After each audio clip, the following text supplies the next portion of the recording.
अस्सलामुअलैकुम SPSC aspirants, मैं हूं मुक़द्दस अब्बासी और आज हम स्टार्ट करने वाले हैं chapter 7 that is bio energetics. ये मैंने पूरी वीडियो रिकॉर्ड कर ली थी बट अनफॉर्चुनेटली सेव नहीं हुई है, इसलिए ये पूरा ग्रीन मार्कर से पढ़ाया हुआ है। अब दोबारा रिकॉर्ड कर रही हूँ। Let's start. बायो एनर्जेटिक्स हम किसे कहते हैं? देखिए, जो मेन सोर्स ऑफ एनर्जी है दैट इज़ सनलाइट। सनलाइट से जो एनर्जी आती है वो नॉन लिविंग ऑर्गेनिज़म के पास भी जाती है और लिविंग ऑर्गेनिज़म के पास भी जाती है। नॉन लिविंग ऑर्गेनिज़म उसको अपने यूज़ के हिसाब से कर लेते हैं, जैसे कि लाइट एनर्जी जैसे ही सनलाइट से आई ना उसको कन्वर्ट कर दिया मैकेनिकल एनर्जी में, इलेक्ट्रिकल एनर्जी में कन्वर्ट कर लिया, इस तरीके से कन्वर्ट कर लेते हैं। लाइट एनर्जी जो कि लिविंग ऑर्गेनिज़म के पास आई है वो भी यूज़ होती है, जैसे प्लांट्स के पास आई, प्लांट्स ने उनको ग्लूकोज बनाने के लिए, फूड बनाने के लिए यूज़ कर लिया। दैट मीन्स कि जो एनर्जी आती है वो स्टेशनरी नहीं होती, वो कन्वर्ट होती रहती है।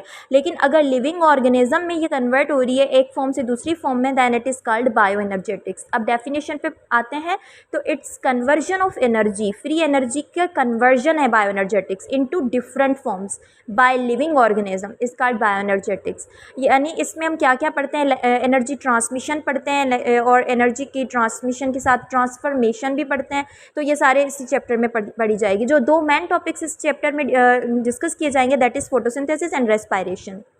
So let's start photosynthesis start करने से पहले आपको एक वर्ड ATP का क्लियर करवा दूं, जिसको हम एनर्जी करेंसी भी कहते हैं। देखिए, बॉडी में जो रिएक्शंस हो रहे होते हैं, पहले मैं आपको एक मिसाल दे रही हूँ। अब हमारे पास एक्स्ट्रा पैसे हो जाते हैं ना, कुछ लोग क्या करते हैं, जैसे गोल्ड खरीद लिया, गोल्ड के बिस्किट्स होते हैं उनको खरीद लिया, या फिर कोई और करेंसी खरीद ली, जैसे डॉलर खरीद लिए।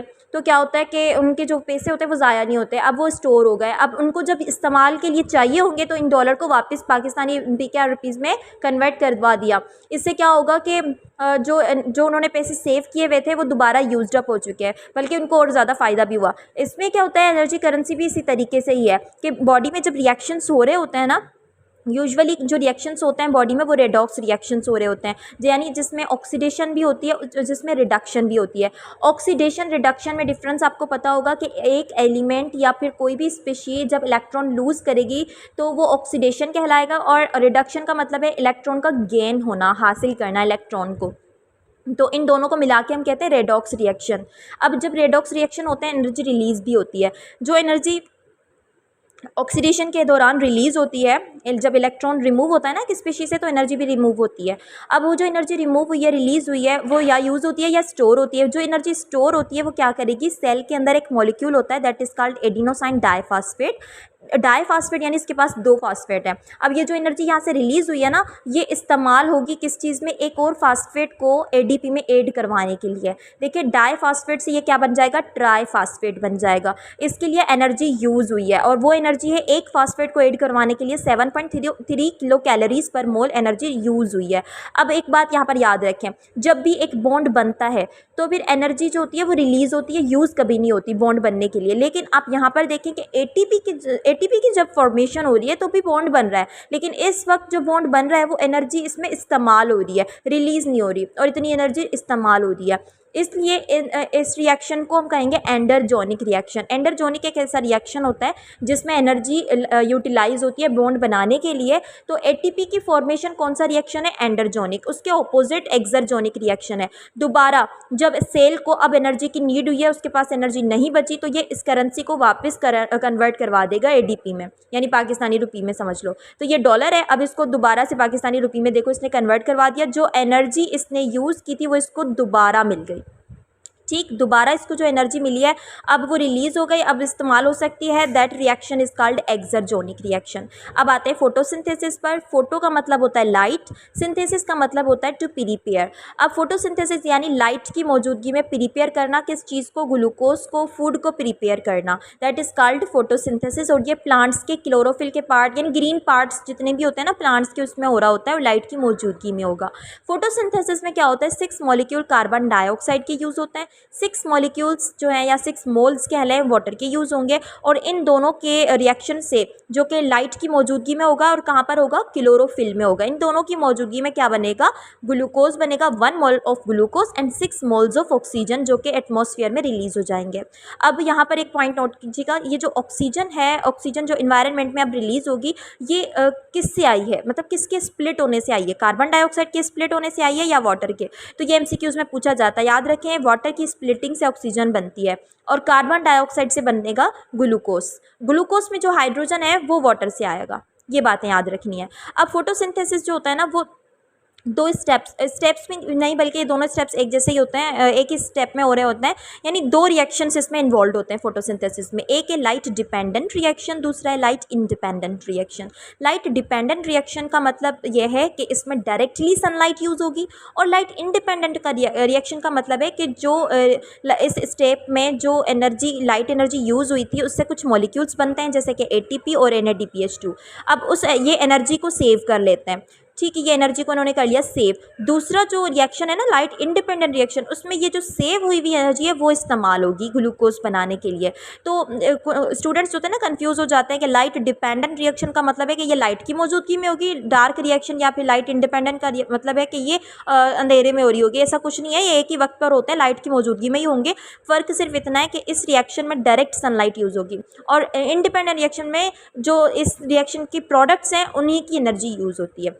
लाइट डिपेंडेंट रिएक्शन जो कि माइटोकॉन्ड्रिया की क्लोरोप्लास्ट की थाइलाकोइड मेम्ब्रेन में होता है, ये एक तरह का नॉन साइक्लिक प्रोसेस है। देखिए थाइलाकोइड, स्ट्रोमा, ये क्या होते हैं, ये सारा मैंने चैप्टर 4 में पढ़ा दिया। अगर आपने वो चैप्टर नहीं पढ़ा तो आप उस चैप्टर को पढ़ लीजिएगा और फिर ही आपको ये चीज़ समझ में आएगी, क्योंकि क्लोरोप्लास्ट के स्ट्रक्चर को समझना, माइटोकॉन्ड्रिया के स्ट्रक्चर को समझना ज़रूरी है। और बल्कि चैप्टर 4 जो है वो बेस है बायोलॉजी की, तो आप उसको ज़रूर देख लीजिएगा एक दफ़ा। So let's start. अब ये थाइलाकोइड मेम्ब्रेन जो होती है ना, उसमें कुछ ऐसे एरिया होते हैं जहाँ पर कुछ ऐसे मॉलिक्यूल्स होते हैं जो इलेक्ट्रॉन ट्रांसफ़र करवाएंगे एक जगह से दूसरी जगह पर, और कुछ पिगमेंट्स होते हैं जो कि लाइट को एब्जॉर्ब करते हैं। अब उस पूरे एरिया को हम कहते हैं फोटो सिस्टम, एक तरह का सिस्टम बना हुआ होता है। 2 तरह के फोटो सिस्टम होंगे, फोटो सिस्टम 2 जिसकी वेवलेंथ 680 है और फोटो सिस्टम 1 दैट इज़ 700। दोनों पर पड़ेगी लाइट। जैसे ही लाइट पड़ेगी तो यहाँ से इलेक्ट्रॉन इजेक्ट होगा। इलेक्ट्रॉन जो रिमूव हुआ है उसको पिक करने के लिए ये कैरियर मॉलिक्यूल्स हैं। ये जो कैरियर मॉलिक्यूल्स हैं ये उस इलेक्ट्रॉन को पिक करके आगे फोटो सिस्टम 1 की तरफ भेज रहे हैं, क्योंकि फोटो सिस्टम 1 पे भी लाइट पड़ी थी और यहाँ से भी इलेक्ट्रॉन निकला था। तो इसकी इलेक्ट्रॉन की कमी को पूरा करने के लिए फोटो सिस्टम 2 से इलेक्ट्रॉन आ रहे हैं।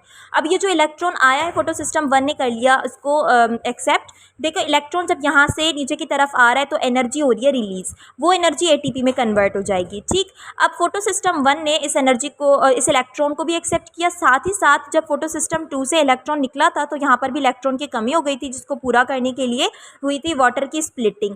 वाटर की स्प्लिटिंग लाइट की मौजूदगी में हो रही है, इस वजह से इसको हम कहेंगे फोटोलाइसिस, इस प्रोसेस को। ठीक, वाटर की इलेक्ट्रोलाइसिस से क्या क्या बनता है, ऑक्सीजन बनी, हाइड्रोजन रिलीज़ हुए और इलेक्ट्रॉन्स भी रिलीज़ हुए हैं। अब ऑक्सीजन तो एटमॉस्फेयर में रिलीज़ हो जाएगी क्योंकि वो बनती ही वाटर की स्प्लिटिंग से। बाकी बचे हाइड्रोजन और इलेक्ट्रॉन, ये जो है मूव करके जा रहे हैं फोटो सिस्टम 1 की तरफ। फोटो सिस्टम 1 पर जैसे ही पहुँचे तो इसकी भी कमी पूरी हो गई। जो इलेक्ट्रॉन्स थे उनको पिक करने के लिए एक और मॉलिक्यूल आया जिसने पिक किया, उसने आगे भेजा। ये कैरियर मॉलिक्यूल्स हैं, एक जगह से दूसरी जगह पे भेजने वाले ना, तो एक जगह से दूसरी जगह भेजा और दूसरी जगह भेजते हुए जिसने एक्सेप्ट किया दैट इज़ NADP। अब आपको पता है कि इलेक्ट्रॉन को एक्सेप्ट करना, हाइड्रोजन को एक्सेप्ट करना इस कॉल्ड रिडक्शन। तो NADP की क्या हो जाएगी, रिडक्शन हो जाएगी। इसकी रिडक्शन से बनेगा NADPH2। ठीक है, अब क्या होगा, इसके पास भी एनर्जी है और जो इस स्टेप पे ATP बनी है इसके पास भी एनर्जी है। तो जो दूसरा स्टेप होगा ना लाइट इंडिपेंडेंट रिएक्शन का, उसमें इन दोनों की एनर्जी यूज़ होगी। लाइट इंडिपेंडेंट रिएक्शन जो है, जिसको हम डार्क रिएक्शन भी कहते हैं क्योंकि ये डायरेक्टली लाइट को यूज़ नहीं कर रहा, या फिर लाइट इंडिपेंडेंट रिएक्शन भी कहते हैं। इसको केल्विन बेंसन साइकिल भी कहा जाता है।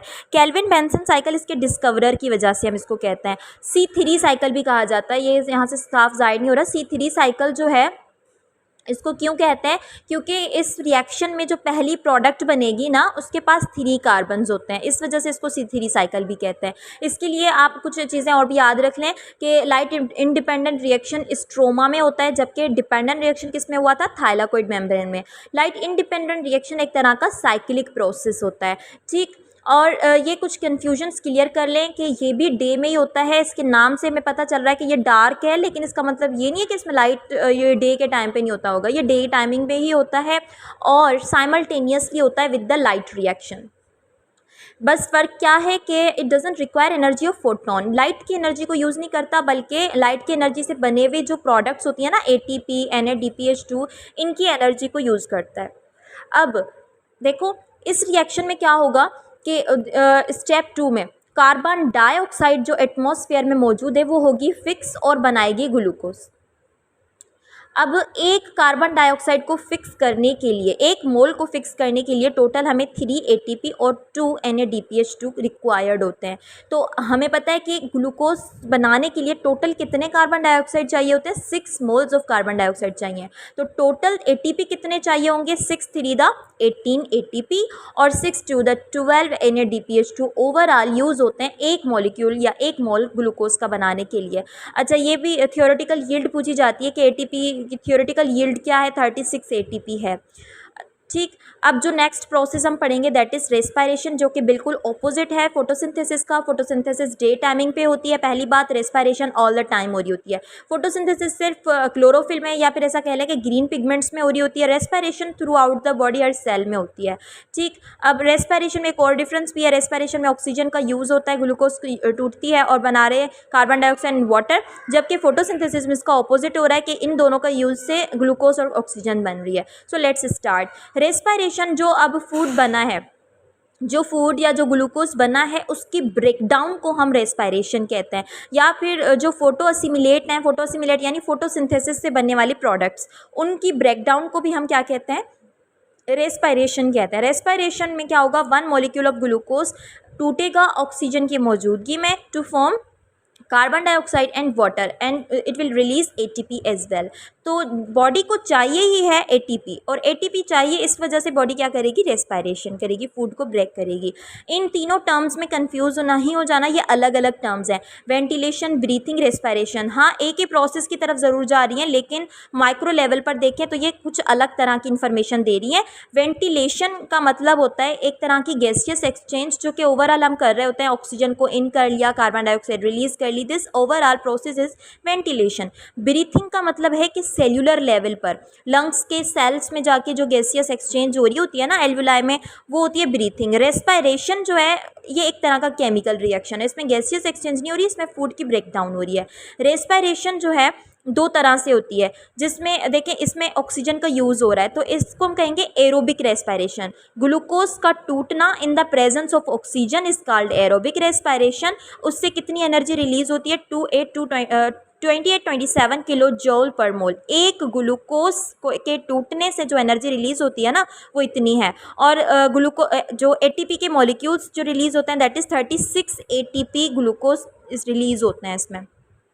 जबकि जो एनारोबिक रेस्पायरेशन है, जो कि प्रिमिटिव टाइप भी है, ये in the absence of oxygen होगी, और इसमें ग्लूकोज जो है कम्प्लीटली ब्रेक भी नहीं हो पाता, क्योंकि ऑक्सीजन की गैर मौजूदगी में होती है। जब ऑक्सीजन डिप्राइव होने लगे, इसकी क्वांटिटी में कमी आ जाए, जैसे हम लिविंग ऑर्गेनिज्म जो है ज़्यादा वर्कआउट कर लेते हैं, एक्सरसाइज कर लेते हैं, तो क्या होता है कि ऑक्सीजन में ज़्यादा मिकदार में चाहिए इसको तोड़ने के लिए, ग्लूकोज को तोड़ने के लिए, अब उतनी सप्लाई हो नहीं पाती जल्दी जल्दी में, तो in the absence of oxygen glucose टूटने लग जाता है। एनिमल्स में भी ये प्रोसेस हो सकता है, फंजाई में हो सकता है, बैक्टीरिया में हो सकता है। तो in the absence of oxygen glucose टूटता है, जिससे क्या, कार्बन डाइऑक्साइड नहीं बनती। ठीक है, कार्बन डाइऑक्साइड के साथ, मतलब पूरी तरीके से कार्बन डाइऑक्साइड नहीं बनती, इसके साथ साथ ना कुछ और भी मॉलिक्यूल्स बनते हैं। तो देखते हैं क्या बनता है। देखो एनारोबिक रेस्पायरेशन, जिसको हम फर्मेंटेशन भी कह रहे हैं, जो कि in the absence of oxygen हो रही है, 2 तरह की होती है। अगर ये बैक्टीरिया फंजाई में हो रही है तो ग्लूकोज टूट के बना रहा है इथेनॉल और कार्बन डाइऑक्साइड, तो ये कहलाएगी अल्कोहलिक फर्मेंटेशन। लेकिन अगर ग्लूकोज के टूटने से लैक्टिक एसिड और एनर्जी बन रही है, किसमें, एनिमल्स में, तो this is called acidic fermentation. Aerobic respiration 3 steps में होती है, उन जो कि अलग अलग स्टेप्स हैं और तीनों का अलग काम है, मतलब तीनों में अलग अलग रिएक्शंस हो रहे हैं और अलग अलग जगहों पर हो रहे हैं। तो देखते हैं इनको कि जैसे ही हम ऑक्सीजन एंटर कर ली लिविंग ऑर्गेनिज्म ने, अब फूड की ब्रेकडाउन कहाँ से स्टार्ट हो रही है। पहला स्टेप होता है ग्लाइकोलाइसिस। ग्लाइकोलाइसिस का जो स्टेप है वो हर तरह के लिविंग ऑर्गेनिज्म में होगा, हर सेल में हो सकता है, ठीक है। और सेल के किस पार्ट में होता है, साइटोसोल में होता है। इसमें ऑक्सीजन नहीं चाहिए, ठीक। तो ग्लूकोज जो है वो कन्वर्ट हो जाता है किसमें, पायरुविक एसिड में। एक ग्लूकोज में 6 कार्बन होते हैं और एक ग्लूकोज से 2 पायरुविक एसिड बनते हैं। तो एक पायरुविक एसिड में कितने कार्बन होंगे, 3 कार्बन होंगे। 3 कार्बन के 2 मॉलिक्यूल्स बनते हैं किसमें, इस स्टेप में, ग्लाइकोलाइसिस में। ग्लाइको का मतलब है शुगर, लाइसिस मतलब ब्रेक डाउन। अब इस स्टेप में क्या होता है, इतनी एनर्जी रिलीज होती है जो कि 2 एटीपी को जनरेट कर सकती है। नेक्स्ट स्टेप में क्या होगा, जो पायरुविक एसिड बना है, ये पायरुविक एसिड एंटर होता है माइटोकॉन्ड्रिया में। माइटोकॉन्ड्रिया का जो मैट्रिक्स पोर्शन है, चैप्टर 4 में बताया था कि इसको कहते हैं मैट्रिक्स में जाके ये जो पायरुविक एसिड है ये बनाएगा कार्बन डाइऑक्साइड और वाटर। इस प्रोसेस को हम कहते हैं क्रेब्स साइकिल या फिर सिट्रिक एसिड साइकिल, क्योंकि ये एक बहुत बड़ा ह्यूज स्टेप है। इसमें एक मॉलिक्यूल से दूसरा, दूसरे से तीसरा, ये पूरी एक साइकिल बनी हुई होती है जो कि फर्स्ट ईयर इंटर की बुक में गिवन है, बट 9th मैट्रिक की बुक में गिवन नहीं है, इसलिए डिटेल्स में नहीं पढ़ा रही। और इतना डिटेल्स में हमने पढ़ा तो फिर बाकी सब्जेक्ट्स भी कवर नहीं हो सकते। खैर, इस स्टेप में क्या होता है कि पायरुविक एसिड कन्वर्ट हो जाएगी कार्बन डाइऑक्साइड और वाटर में। डिपेंड कर रहा है कि फर्मेंटेशन कौन सी हुई है, क्योंकि ये स्टेप फर्मेंटेशन का है। तो ये डिपेंड कर रहा है कि ऑक्सीजन मौजूद है या नहीं है, तो या फिर अगर नहीं भी है तो कौन सी प्रोडक्ट बनेगी, अल्कोहल बन रही है या फिर इथेनॉल बने वगैरह। इसी स्टेप के अंदर ना NAD और FAD जो कि 2 मॉलिक्यूल्स हैं, इनकी फुल फॉर्म मैंने यहाँ पर लिख दिया, निकोटिनामाइड, एडिनोसाइन डाइन्यूक्लियोटाइड एंड फ्लेवेनामाइड वगैरह। ये 2 मॉलिक्यूल्स जो सेल में मौजूद होते हैं माइटोकॉन्ड्रिया में, ये रिड्यूस हो जाते हैं NADH2 में और FADH2 में, इनकी रिडक्शन हो जाती है। तो क्रेब साइकिल में क्या हो रहा है, पायरुविक एसिड कन्वर्ट हो रही है कार्बन डाइऑक्साइड और वाटर में, और इन दोनों मॉलिक्यूल्स की हो रही है रिडक्शन। फिर थर्ड स्टेप आता है। थर्ड स्टेप में ये जो NADH2 रिड्यूस होकर बने हैं ना, इन्हीं की ऑक्सीडेशन होगी और इनकी ऑक्सीडेशन से बनती है ATP एंड वाटर। ये माइटोकॉन्ड्रिया के क्रिस्टी पोर्शन में होगी। ये स्टेप जो है वो क्रिस्टी पोर्शन में होगा। तो आप इन तीनों की इक्वेशंस याद कर लें कि हर स्टेप में क्या हो रहा है। स्टेप 1 में पायरुविक एसिड बना, स्टेप 2 में पायरुविक एसिड से कार्बन डाइऑक्साइड, वाटर और 2 मॉलिक्यूल्स की रिडक्शन हुई है, और जो 2 मॉलिक्यूल रिड्यूस होकर बने हैं इलेक्ट्रॉन ट्रांसपोर्ट चेन में क्या होगा, इनसे बन जाएगी ATP। यहाँ पर ये चैप्टर हो जाता है कंप्लीट। अब इनके MCQ सॉल्व करते हैं। अब इसके MCQ सॉल्व करते हैं। देखिए, स्टेप 1 है कि in an oxidation process this much kilojoule energy is release, how many moles of glucose consume. एक मॉलिक्यूल जब ग्लूकोज का कंज्यूम होता है ना, तो याद होगा दिस इज 2827 किलोजोल पर मोल एनर्जी रिलीज होती है जब एक मॉलिक्यूल ग्लूकोज का जो है ना यूज़ होता है, कंज्यूम होता है। अब इतनी एनर्जी के लिए कितने ग्लूकोज चाहिए होंगे, आप डिवाइड कर लो। 14135 को डिवाइड कर लो 2827 से, आंसर विल बी 5। तो 5 ग्लूकोज मॉलिक्यूल्स अगर कंज्यूम होंगे तो इतनी एनर्जी रिलीज होगी। सेकंड जो MCQs है that is stage of aerobic respiration takes place at the cristae of mitochondria. तो क्रिस्टी पर इलेक्ट्रॉन ट्रांसपोर्ट चेन होती है, ठीक है। क्रेब्स साइकिल जो है वो मैट्रिक्स में होगी, ग्लाइकोलाइसिस तो साइटोसोल में हो रही होती है। This is electron transport chain.